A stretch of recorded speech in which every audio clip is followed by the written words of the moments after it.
Welcome everyone to Jamaica 411. Thank you so much for joining me today. I want to send a special shout out today to my subscribers.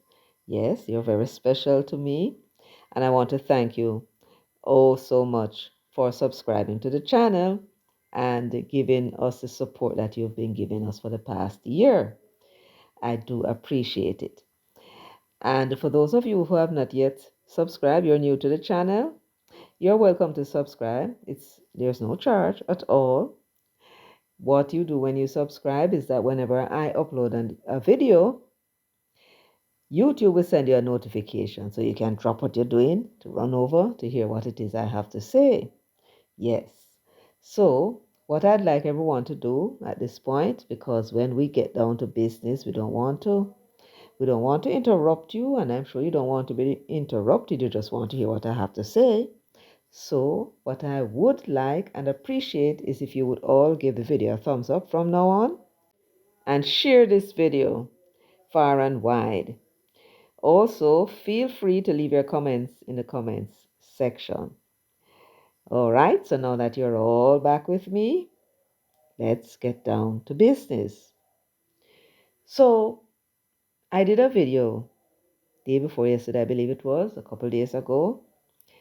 It was an interview with Colin Bell, the former PNP candidate for Eastern Portland. Gave it up for Isaac Buchanan. And he did an interview with Ralston Hyman, the Ralston Hyman, well-respected financial analyst.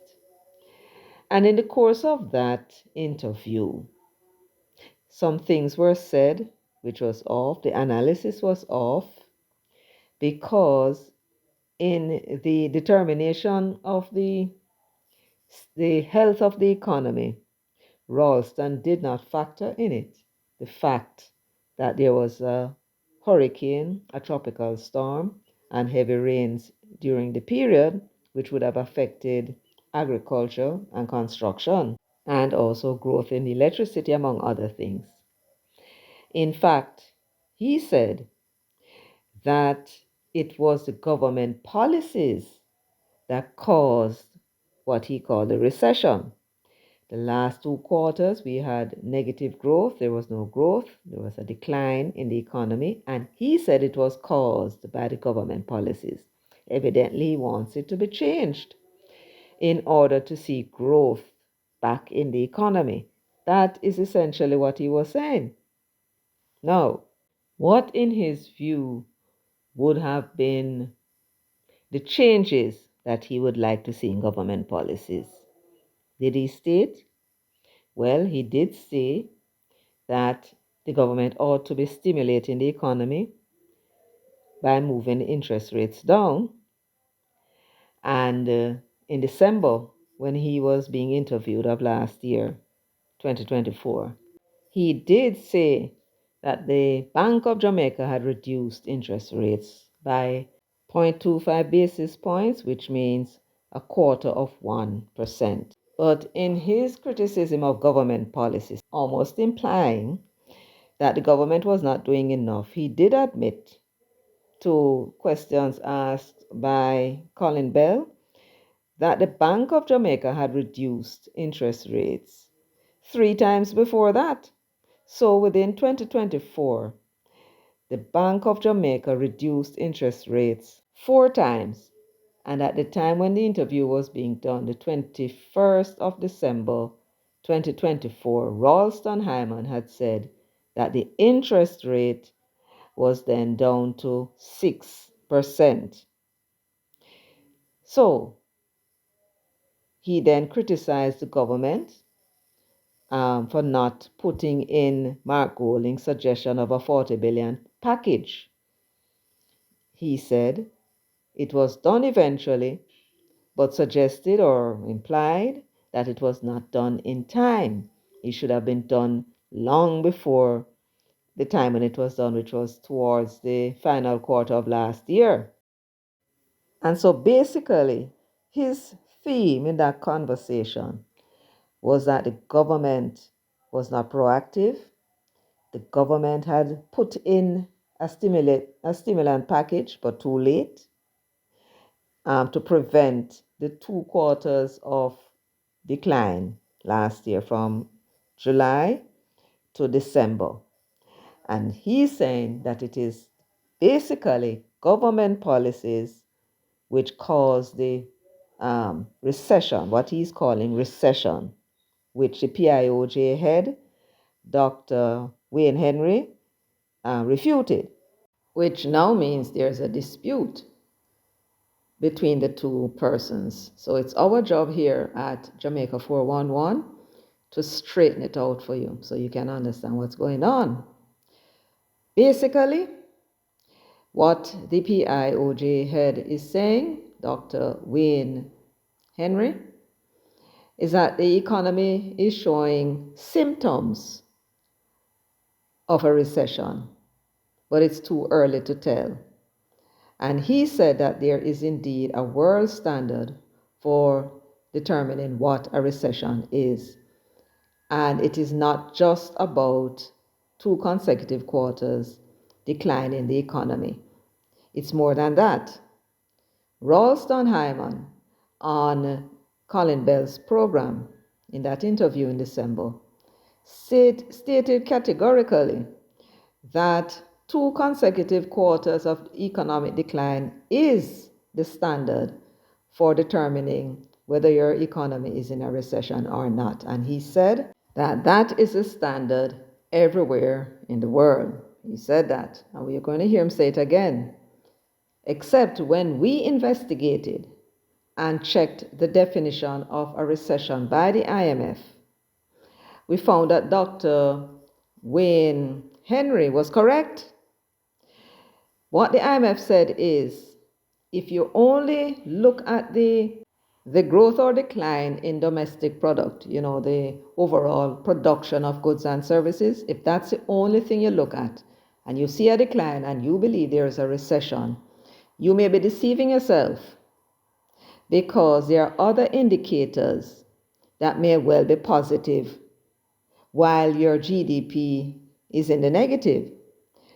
Now, in our case, we have some very big industries, such as the bauxite, we have agriculture, we have construction, we have tourism, and we have government services, and so on. And any one of these declining can give the impression that we are in an economic recession, even in circumstances where the others are increasing. You follow? What the IMF is saying, you need to look at other segments in the economy that make up the economy. For example, you want to look at employment. What's your employment rate like? Because if you see production going down and yet employment is going up, as happened here last year during the period when the economy had declined, employment rate had increased by 0.1%. That could well be caused by the growth that was taking place in other areas in the economy, even as certain industries declined. Then there is a matter of retail prices. You have to look also at the salaries, whether people's salaries are being negotiated down, and production, other areas that you can look at. They have to all be taken into account together to see what the trend is before you can pronounce that your economy is in recession.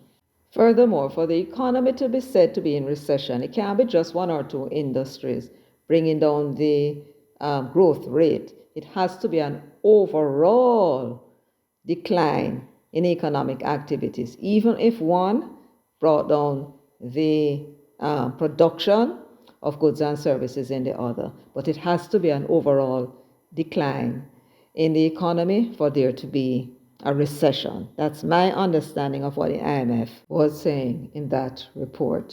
So when the IMF pointed all of this out, the IMF is saying that this is how they go about, and the United States and I suppose other big countries, determining when the economy is in recession, when it starts, and because they now need to know when it ends.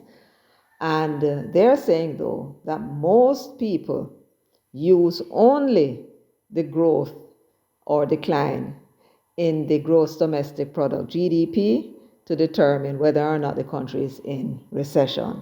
And evidently, from what he said, Ralston Hyman would be one such person. But the real reason for me returning to this subject, having done the first video on it, is that Ralston had revealed some very, very important information that I think that you need to hear. And it had to do with the overall performance of the Jamaican economy since 2016. He mentioned 2016. But you must remember, and I want to remind everyone, yes, it is all very exciting and nice when we speak about what our party and our parties were able to accomplish, and that party can't do nothing, and so on. But at Jamaica 411, we are interested in facts. And I know that you are as well. And it is also very important that we foster a sense of unity. Yes, you're going to have competitive politics, party politics. Yes, that's nice, and we love that, and we get excited when election time come around and all them kind of things here. And we love to discuss politics. Yes, that's true. But at the same time, we have to give credit where credit is due, right? And we must not try and take away somebody's achievement, nor should we try to give people more credit than they deserve. So we try to make persons sacrifice. Remember, these politicians, even though they get enough money and they having power and them, they can grow and, feel good about themselves, they are indeed some, yes, attempting to do, even if that is not their intention, at least they are attempting to give us something in return for us putting them where they are. So,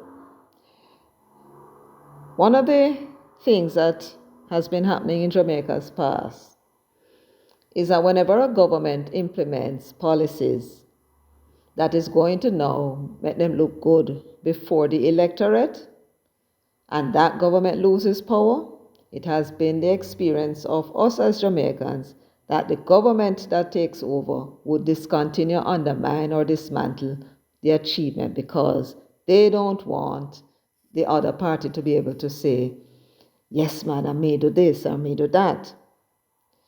That, I believe, ended with P.J. Patterson.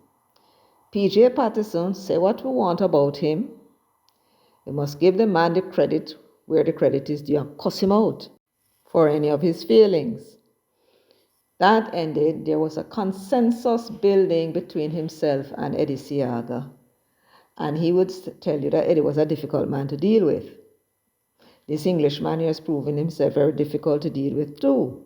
Anyhow, so they started that, and then Bruce Golding, when he left the JLP, when they had a disagreement, yes, they had a little falling out, he went and joined the NDM. I don't think he formed the NDM, but please remind me in the comment section if he did, or who it was that started the NDM.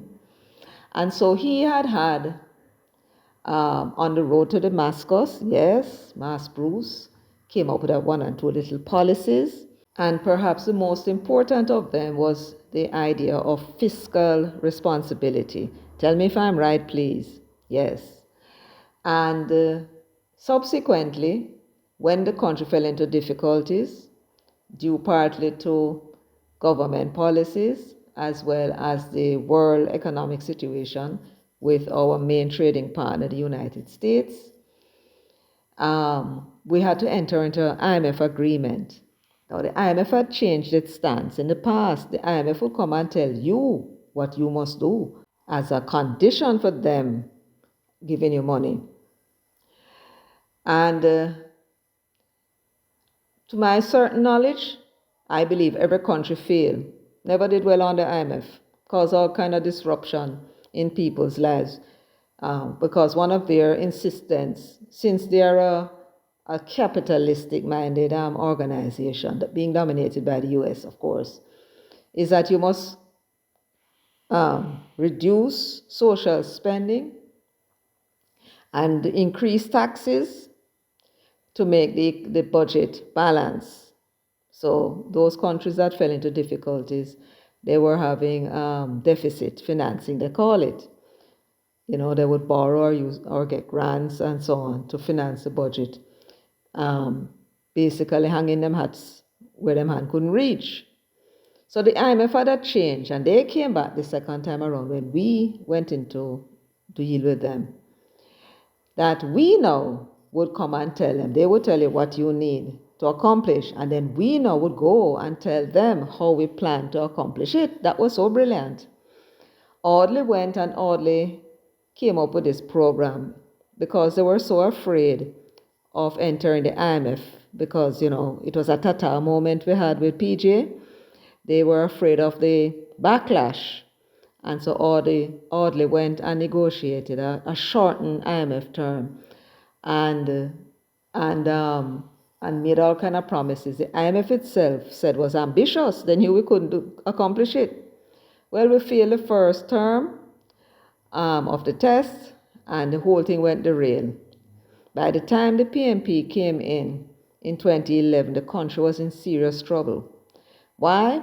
Because on the IMF say-so, the World Bank and others loaned the Jamaican government money. I believe it was $2.7 billion US on the promise by Audley and Bruce Golding that they were going to make certain legislative changes and do other things and accomplish all these other goals. And they never did any such thing. So because of that, the international people got very upset because you can't make promise to people and don't keep it, right? And they were not going to give Jamaica another dollar, not another red cent. Luckily, Bruce was maintaining a high NIR. And it was that NIR the PNP could live on for a little while. So as the loans became due, especially the foreign loans, they could now liquidate some of the NIR and pay the debt as it falls due. Well, we were in serious trouble. We're trying to get the IMF to talk to us, cut their eye in our chat to it. And you all know the history, right? Eventually, Portia had friends in the U.S. Congress, and I think they said a group of women, the Black Caucus, went to Christine Lagarde on Christmas Eve of 2013, I do believe, and beg her and tell her you cannot allow Jamaica to fail because had we fall into default, not being able to pay our international creditors, not being able to pay our local creditors, then what would happen is that all the assets that we hold abroad would be seized by the creditors. You understand? Yes, so all our Jamaican people and businesses that have money abroad, they just hold on upon them. That's what happened. And we would have earned a very bad reputation to boot.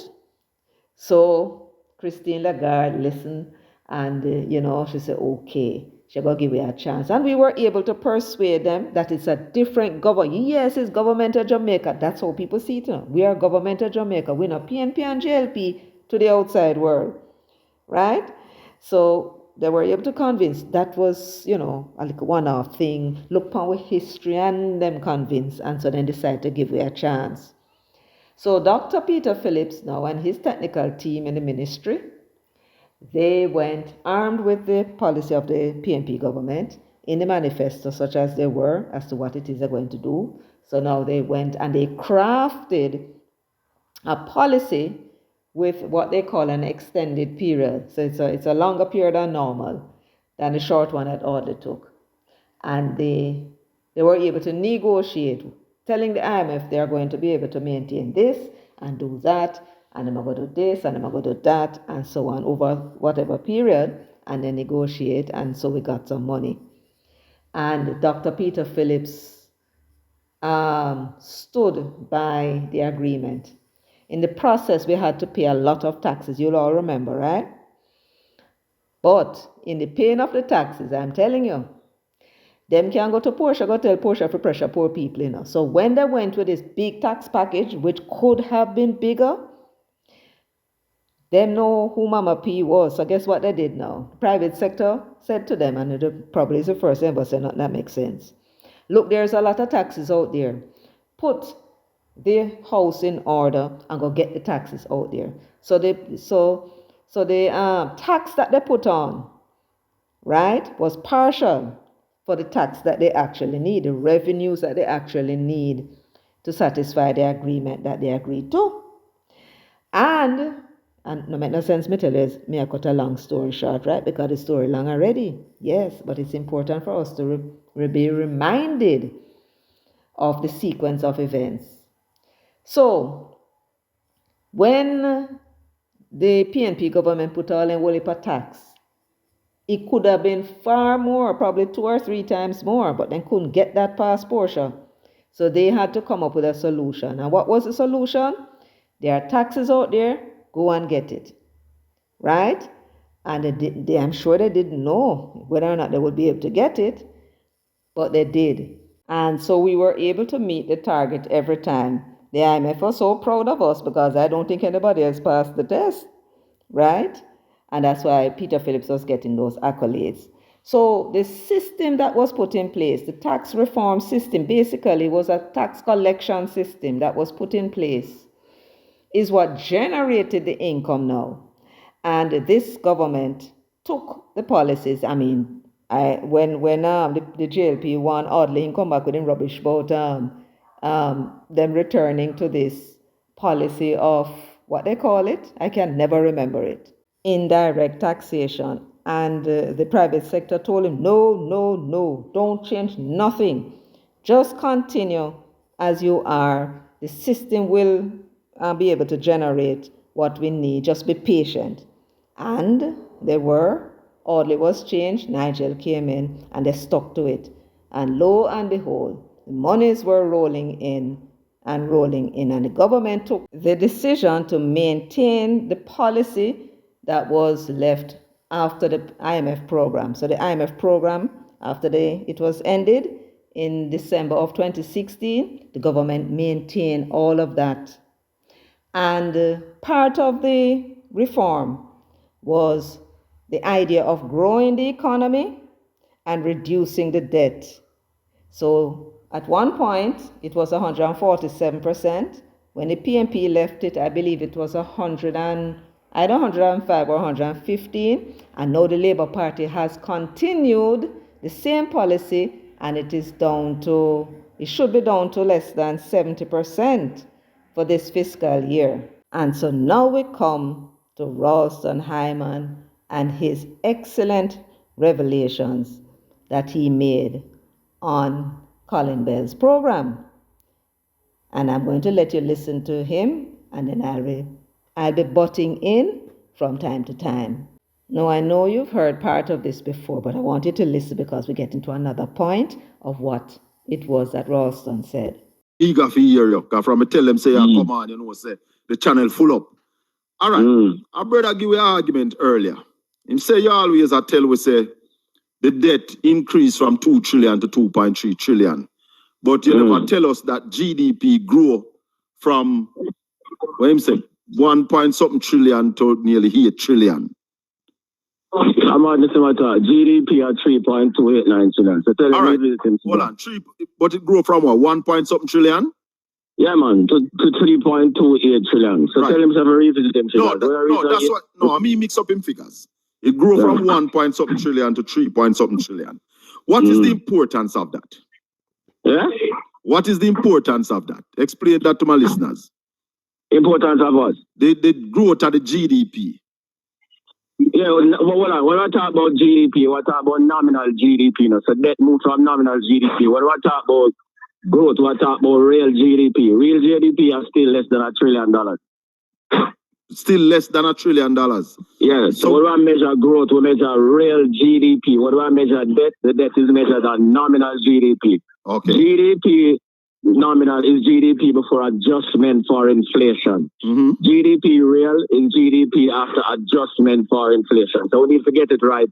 And the debt is measured on GDP nominal. So let me pause here briefly to see if we can understand what it is that Ralston is saying. Ralston is saying basically that when you're looking at the gross domestic product, there are two ways to look at the figures, and you have to pay close attention when you're reading whether they said that it is the nominal GDP or the real GDP. So those are the two classifications. Now, what is nominal? Nominal means that it takes into consideration the price, the general price of goods at the moment. So it's all the production of goods and services at the prices that exist.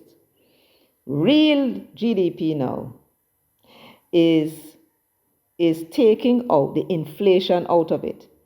The inflation, where the price went up, not because there were more goods and services produced, but the prices went up because of the shortages of the goods and services, right? It's only when you have shortage that prices go up, right? Because you have more demand than the supply. So if you want to know now how your production stands, then you want to take out the inflation. And when you take the inflation out, that's when now you can compare this period with the period before to see whether or not you're growing. Good. Now, what he said now about the debt, he says the debt, whenever you're talking about debt, like the country's debt, it is only based on nominal for obvious reasons, because the debt is going to come out of everything, including the inflation. You understand? Right. So when it comes to the debt, it's nominal that they use it. Don't use the real GDP, but the nominal, which is the one, GDP plus inflation. You follow? Yes. Let's continue listening to hear what else he has to say. Mm-hmm. So yeah. What was the GDP nominal 2016? $1.9 trillion. And the GDP nominal? Real GDP was $760 billion. What is real GDP now? Real GDP now is almost $1 trillion. So it just grew by about 300 billion. So this is the purpose for which I'm bringing this matter to your attention. This is very, very important information, because this is what explains what is happening in the economy now, so that nobody can fool you and tell you about recession or no recession, right? So Ralston Hyman said that in 2016, that would have been at the end of the PNP period, the real, now we are dealing only with the real GDP, because that is where now it will show whether or not we have really grown, right? So remember now, the inflation is taken out. So the real GDP in 2016 was 760 billion. The nominal one was over a billion. I think they said it was 1,600, right? So you see how much inflation went into the price in those days? Yes. So that is where we start now. That's the base, $760 billion. Then in 2024, 8 years later, he's saying that the figure now for the real GDP is nearly $1 billion. For some reason, they chose not to give us that exact figure. So what we are going to do is we are going to assume that it is currently 950 billion. I'm sure it's more than that. But since 950 billion is kind of near and not too far, we're going to use that figure. And we're going to also use the figure of $999 billion. They did say it was nearly $1 trillion, right? Yes. So when we did the mathematics, what you do now, you're going to find out how much did the GDP grow from the 760 billion to the 950 billion. And when you did the calculation, our economy grew by $190 billion more. That's 25%. So the economy expanded by 25%, despite the fact that we had COVID and them other weather-related and drought and all kind of something, right?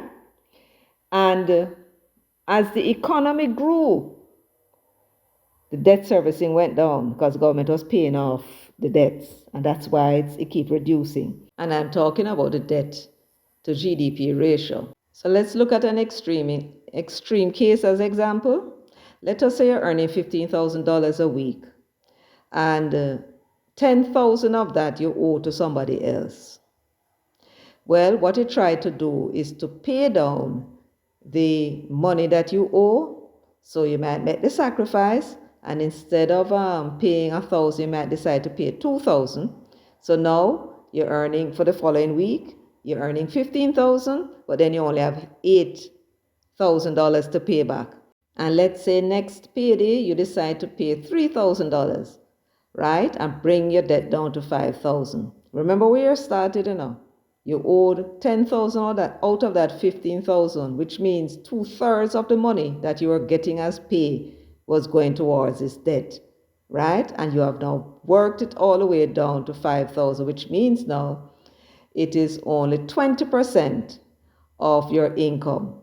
Now that means you have $10,000 now you can spend and do what you want with it. Well, that is what the governments have been doing, right? Both the PNP government of Portia and Dr. P and Nigel and Andrew Holness. That's what they're working at. So having more and more money available now to spend, they can now do other things with it. And you're going to, the government fixing up roads or they're planning to fix roads. They've been spending money on hospitals and police stations and all sorts of things they've been trying to do to improve our infrastructure and so on and so forth.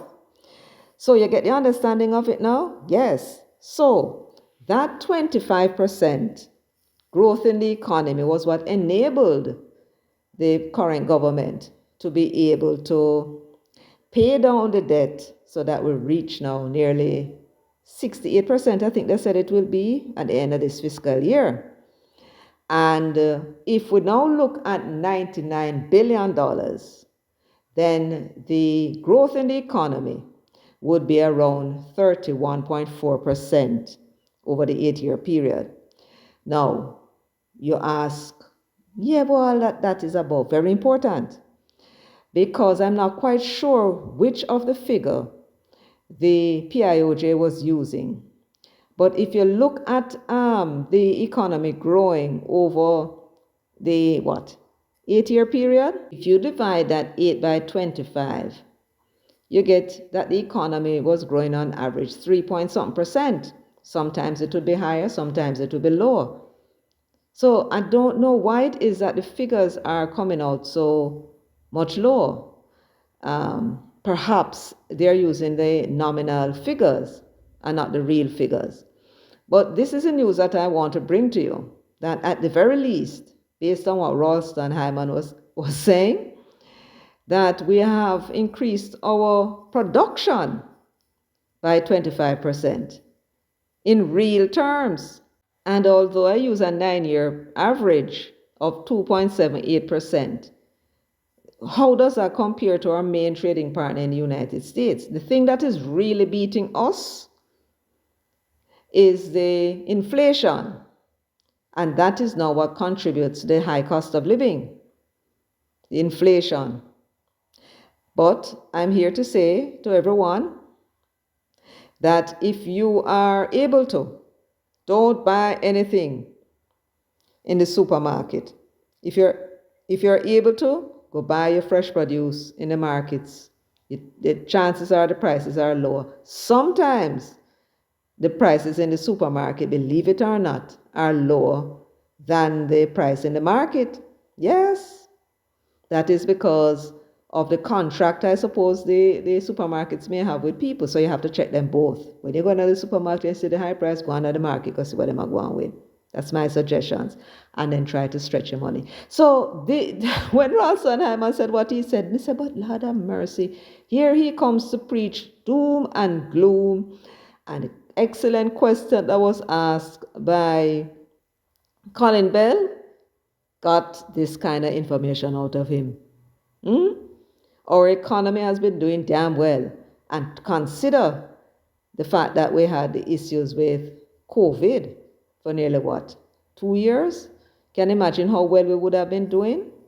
So I want all of you, PNP and JLP alike and no P, to give yourself a pat on the shoulder, because it's all of our efforts that is bringing about improvements. It's just a matter now for the government having this extra money to spend it wisely. Spend it wisely. Yes, fix the bridges, clean out the culverts, and Mr. Prime Minister, uno send this to the Prime Minister for me, please. Because I would like to know, why is it that the parish of Hanover has been neglected? One of the prettiest parishes you can hope to see, especially if they remove all of those bushes from the seaside. When you see the beauty of the sea, they need to remove them. Right? Why is it that the Sandy Gully in Sandy Bay is in that terrible position? Yes, it may well be the parish council that is responsible, and the PNP won all seven of them, all the 7 seats. And I hear them living like puss and dog in the council, opposing them one another. And if they are not doing the job of what they are supposed to do on behalf of the people, who is there to supervise them and make sure that the place is in order? They are collecting taxes. What are they doing with it?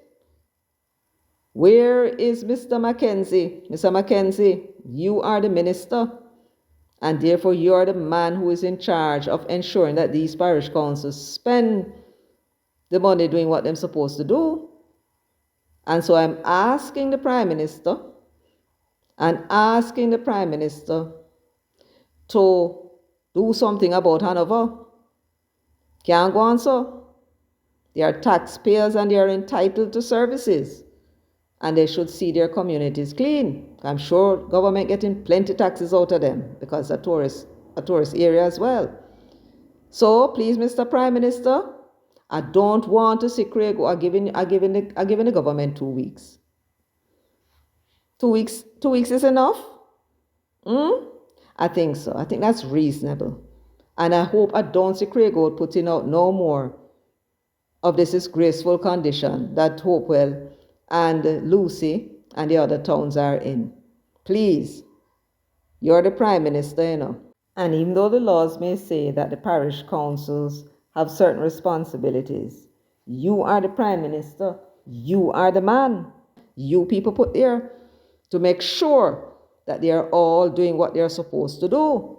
And so, remember, the third term is loading, but it can't load without Hanover. So please, Mr. Prime Minister, you want your third term? Remember the people of Hanover. Yes, please. Now, as soon as we're done with Ralston Hyman, Mr. Prime Minister, I'll be showing you a video from Craig Oates, a Hanoverian, a very passionate man, PNP, yes, but he's very passionate about his parish, and he couldn't care less who is bringing progress to his parish. But let us continue with Ralston for just a little bit more. 2016. $1.9 trillion. And the GDP now. Real GDP was $760 billion. What is real GDP now? Real GDP now is almost $1 trillion. So it just grew by about 300 billion. Yeah, man. Marginal real GDP growth I get 1%, 2%, 0.8%, and it declined now by 2.8%. Now, I don't mind telling you that I'm extremely puzzled. Extremely puzzled indeed. Ralston Hyman said that the real GDP in 2016 was 760 billion, and that it is almost $1 trillion now. That is in 2024, an 8-year period. When you minus 760 from almost $1 trillion, you get, if you're using 950 billion, you get $190 million. That's an increase of 25%. So how can he say that we are getting marginal growth? I am confused. Uno confused? Because when I divide 8 by 25%, what I get is 3 point something percent. That should be the average growth over the period where the economy, they said, expanded by 25%. Or maybe me not do the maths right. Somebody with the information who knows something about economics, can you just explain it to us in the section? And you do the calculation and tell me what you get, please, because I'm totally confused. What they're talking about, 1% and 2%, no, I must be doing something wrong. So all of you bright people that know more about these economic things, please explain to us in the comment section based on the information that they put forward, or if you have an alternate information, please let us know what that is about. Don't we would appreciate it? Yes, of course. Now, let me rest this for now and hear what you have to say, see, and then maybe I'll bring the additional information in another video so that everybody can understand what it is that I have missed, because guess what? I am sure that they are not wrong, so I must be doing something wrong. So let me know in the comment section, please. And I thank you in advance. Now for Prime Minister, I am going to now play that Craig Oates video. And please, you tell me, as the man who is in charge of this country and therefore responsible for every aspect of the country, whether it succeeds or fails, it is clean or it's dirty, please tell me if you find that as Prime Minister presiding over this country, whether you find the conditions that you're about to see in Hanover acceptable to you. Now, in the video, Craig Oates made his appeal to Mark Golding, perhaps because it's his councillors that are running the parish. But that is a waste of time. I am making my appeal to you because it is my view that we are likely to get results. So please. Opposition leader and leader for the PNP. We are beg you, sir. You see when you come on over, contour, I want you ask them to bring you other places that affect poor people, like the Sandy Bay Gully that you just saw there. Needs constant maintenance, sir. This is Watson Taylor Park, sir, in Lucy. Sir, this field has not been cut and is a primary field in Hanover. When you come next week or wherever you're coming and you're coming shortly, please make them bring you, sir. If you love the youth in Hanover and you really want them vote and you care about them, yes, sir. Yes, sir. This is the Hanover Football Association, which runs football in the parish. The mayor, councillor bands, them begin at the football. Sir, talk to them about it. Sir, please, we are beg you. We are suffer down here. This is the Hopewell Municipal Bus Park. Sir, get a visit. I right in a Hopewell, you know the far out I town. Not even half a minute drive, or probably a minute or two walk. Look at it. Now let me bring you up on a pretty good. Again, sir, this is money. They call her money. Fight hard for the PNP. Do all the power. Sir, she in the streets are Lucy. And she don't look like she had the too good. Let them put you on the itinerary if you go tour with her. We got go look for her, sir. Please. We are beg you. We are beg you. Sir, this is Sandy Bay Cemetery. For probably more than 10 years now, Sandy Bay don't have no cemetery. None at all. The parish council has done nothing to find a way, in our opinion, to relocate the cemetery. Take a trip down at the parish council to sir. So my time a 7 PNP council down there, but they look like they live like puss and dog when they're ready. And the mayor where you stand up here, so, is being rated by many as probably the worst mayor in the history of the parish. Yes, sir. When you come, sir, please make them visit here. This is the Hopewell Cemetery. And this is the restroom area, sir. Look on it. Parish council is doing nothing. Nothing at all, sir. Nothing. And it is hurtful to know, so when the females them go a grave digging or funeral, them not have no way. I see them two ladies here, Joan God, Webley and Angela Brownberg, sir. Them have a lot to do with what is happening at the parish council. And we need to know what role they played What role, if any, they play in getting the mayor re-elected? This is the road, sir, where they need to show you to. Right beside the parish council. Right behind it. This is the Sandy Bay post office, sir. And thankfully, we are going to get one new post office, them say, and one new justice center. Sir, we are begging you, Mr. Golden. Please, please, see that this is Lucy Cemetery. Oh, me could have forget that one, yeah. No, they make you pass it. All it up with them free down there. The way the place look. Sir, you have to pass that one, yeah. Do we I beg you, sir? Please. Yeah, man, the mayor them. Nah, go and go on the council them. Well, Master Andrew, I hope you found what we just saw in this video as disgusting, as I'm sure all of us do. And that you will use your office to ensure that Hanover has some kind of a standard. I mean, I don't know why these parishes, Hanover, St. Mary, well, you're doing something in St. Thomas. See if you can do something into Hanover as well, please. And thank you very much in advance. So, folks, this is where we'll leave it for today. Thank you so much for joining me, for sharing, liking, subscribing, and leaving your comments in the comments section. Until next time, take very good care of yourselves and walk good.